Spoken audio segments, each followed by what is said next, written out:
Kamusta po kayo? Bago po ang lahat, first things first.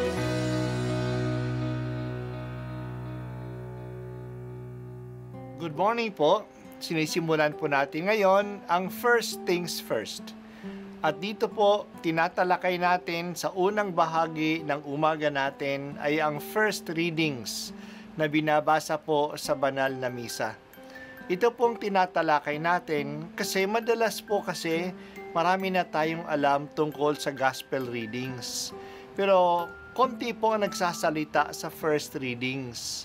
Pero ang first readings, bahagi din po yan ng Biblia, ng banal na kasulatan. Kaya susubaybayan po natin ang mga first readings.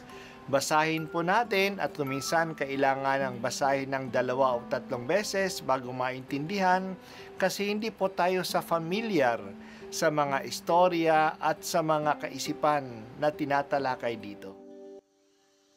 Ang pagbasa mula sa unang sulat ni Apostol San Pablo kay Timoteo, pinakamamahal. Totoo ang kasabihang ito. Ang nagnanais na maging tagapangasiwa sa simbahan ay naghahangad ng mabuting gawain, kaya kailangang wala siyang kapintasan. Isa lamang ang asawa, marunong magpigil sa sarili, maingat, kagalang-galang, bukas ang tahanan at mabuting tagapagturo. Kailangan din siya ay hindi mahilig sa alak, hindi mapusok, kundi mahinahon, at maibigin sa kapayapaan, hindi gahaman sa salapi. Kailangang siya'y mahusay mamahala sa sariling sambahayan, iginagalang at sinusunod ng kanyang mga anak.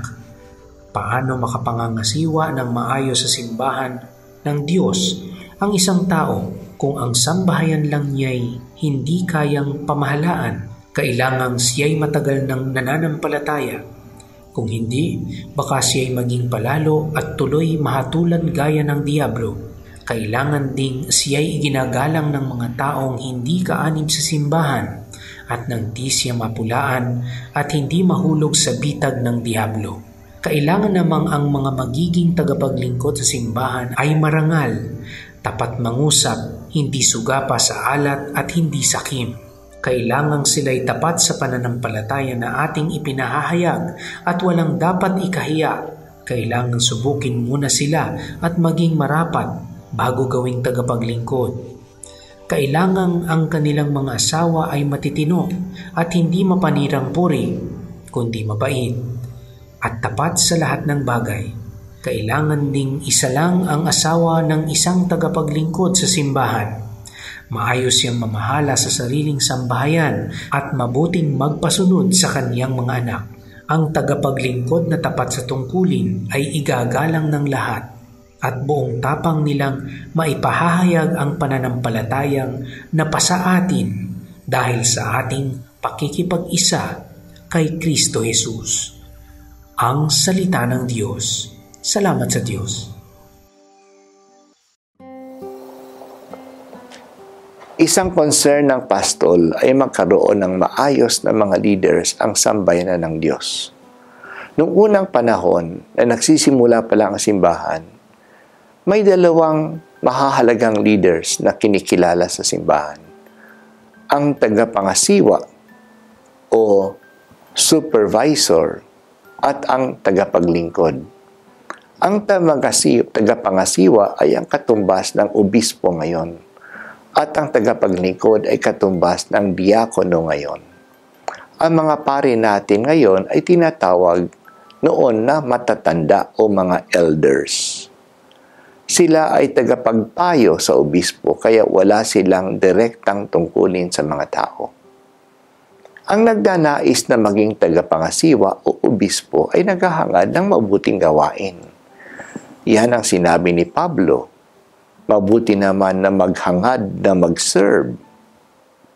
Pero kailangan din piliin ng mabuti ang gustong mag-serve. Kaya noon pa man may katangian na hinaharap sa magsiserve. Tandaan natin na simula pa lang ang simbahan noon.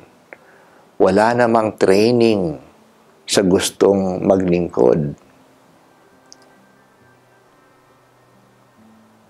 hindi tulad ngayon na may mga seminaryo tayo at may mga seminars para sa mga lay ministers natin o mga lectors at commentators.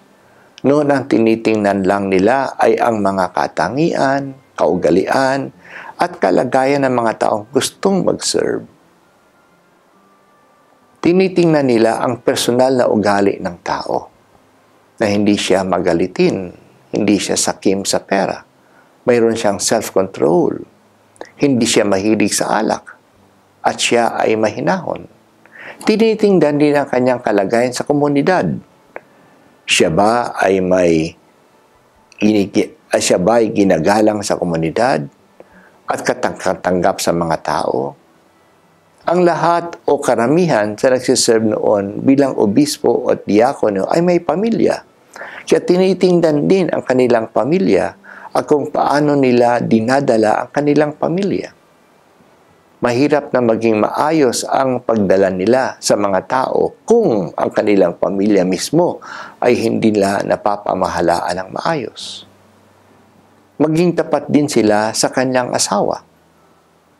Dahil sa siya ay tagapagpahayag ng mabuting balita, tinitingnan din kung tapat siya sa tungkuling magpahayag at may tapang na gawin ito.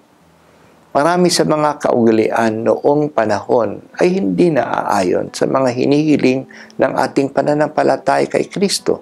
Kaya dapat malinaw at matapang na sabihin sa mga tao ang nararapat kung sila ay naniniwala kay Kristo.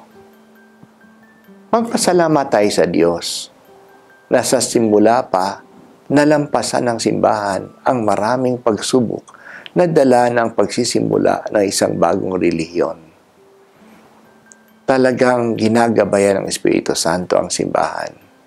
Kasama sa paggabay niya ay ang pagbibigay ng nararapat na mga tao na mamuno sa simbahan. Hindi lang basta-basta sino ang maaring mamuno. May mga katangian din na hinahanap sa mga namumuno. Pati ngayon, naghahanap din tayo ng mabubuting katangian sa mga obispo, mga pari, mga diakono, mga lay ministers, mga pastoral council leaders, mga katikista at iba pang mga tungkulin sa simbahan. Patuloy naman na nagpapadala ang Diyos ng mga tao na magampanan ang mga ito. Kailangan lang i-identify sila at hubugin sila. Malaking influensya ng leaders sa pagtakbo ng simbahan. Panginoon, salamat sa mga leaders sa aming simbahan na binibigay ninyo sa amin. Salamat din sa generosity nila na manungkulan. Tulungan din po ninyo sila sa kanilang tungkulin. Patatagin po sila at patatagin ang kanilang pananampalataya. Ito po ang unang pagbasa at ako po ay si Bishop Broderick Pabilio dito sa First Things First.